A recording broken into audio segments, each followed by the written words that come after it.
Even though the Byzantines had a larger army, they were facing an existential threat.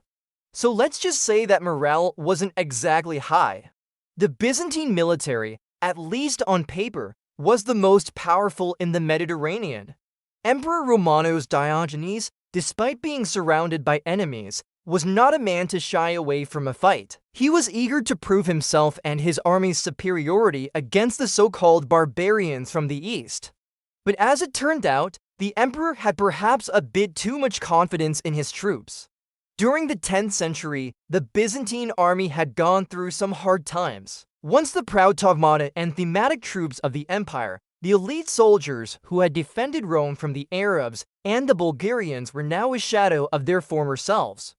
Discipline and training had declined and corruption and insubordination had become widespread. So instead of relying on conscripts and poorly trained levies, Romanus chose to hire foreign mercenaries to bolster the ranks of the army. He brought in Normans from France, Pechenegs from the steppes of Central Asia, and Armenians from the Anatolian mountains. These mercenaries were undoubtedly loyal to the Roman emperor, but they were also a very temporary solution to a very permanent problem. In the meantime, while Rome was being threatened by the Seljuks, internal strife was brewing in Constantinople. The emperor's main opponent was none other than his own grandmother, the powerful matriarch of the Doukas family.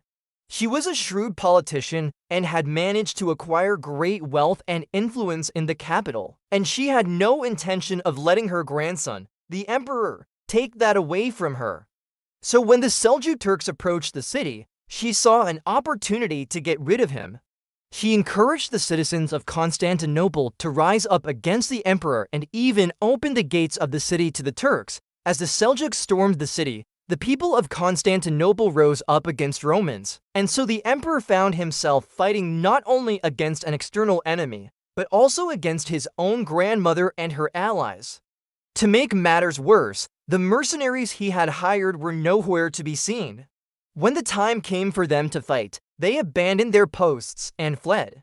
In the end, Romanos was defeated and killed, and his empire was on the brink of collapse. The once great Romanus Diogenes had met his match, not on the battlefield, but in the treacherous streets of his own capital. Thank you for watching and see you in the next video.